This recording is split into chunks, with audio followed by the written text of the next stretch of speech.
Hey everyone, I thought I would show you how to attempt to make your own pattern. Although this looks complicated, it's very simple. It's a basic box design.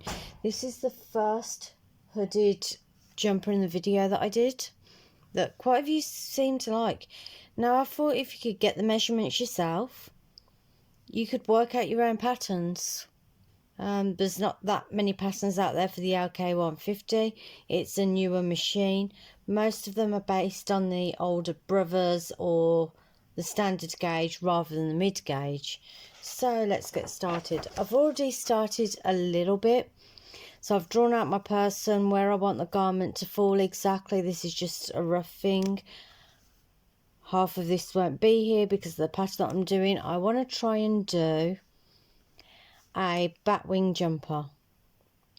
I still want tight cuffs because I want to be able to find my watch when I know the time, and I want my waistline, of course. So I've measured out the waistline, which for me it's 51 centimeters, and the top is 140 centimeters. I need the gap line for the neck, then obviously the length. Now that's the length from shoulder to here. So all that's left to do is your test swatches to see how many stitches you need for those 51 centimeters. I know for me, if I go back to this one actually fitted me quite well. I know that 45 or 45 was fine, but I might narrow that down because I want more of a tighter fit. But again, this depends on the wool you use. I use double knit here. So for here, I will probably use 45 or 45 stitches. So let's work out.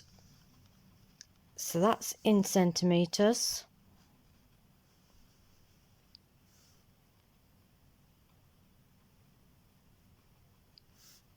It's great working it out in centimeters. It shows you the size you need, but this is a template that I am going to be working on.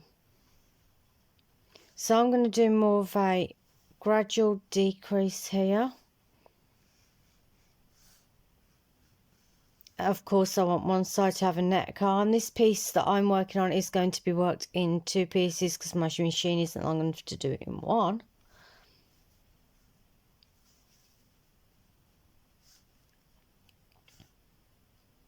We are going to do the ribbon last, and I'm going to start it at the cuff.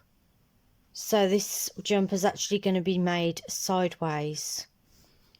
So we know that down here, if I'm doing it sideways actually, see, this is where planning comes in. As I'm doing it sideways, I don't need to know the stitches here. I need to know the stitches here.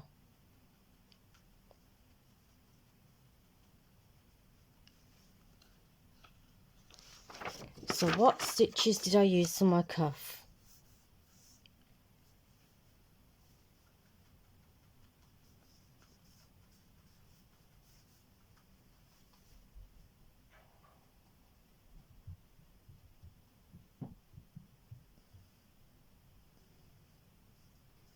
Cast on 40 of 40.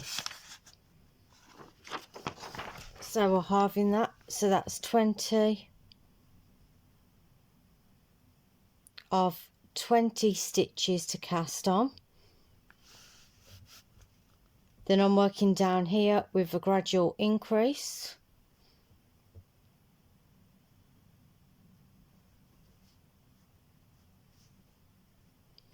And I will probably be increasing by one each time.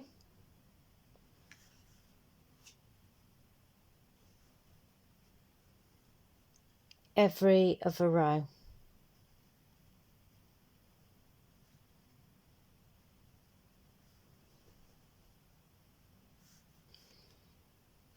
Until I get the length that I desire down here, which will come into account for the 51 centimeters.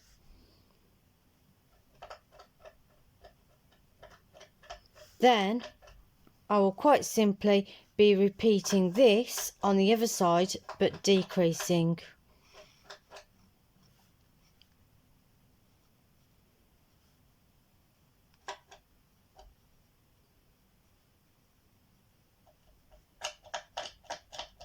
until I have 20 of 20 again. Once I've completed that shape, so I'll have that shape not including these cuffs. The cuffs are going to have to be done separate, and they'll be done by casting on the raw edge that'll be here. This is why multiple colour markers are appropriate.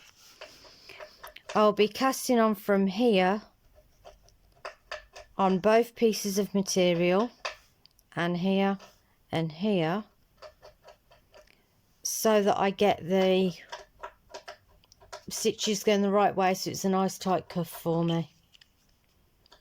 And that's how I write my patterns, people. There's nothing more to it than that. Next week I plan to start doing this. You'll see how it comes out. I'll probably do a side a week because I am quite busy at work at the moment. I'll catch you on the flip side. Happy knitting, happy crocheting, whichever your craft is, and happy pattern making. You don't have to use squared paper. I just find it easier. But enjoy making your own patterns.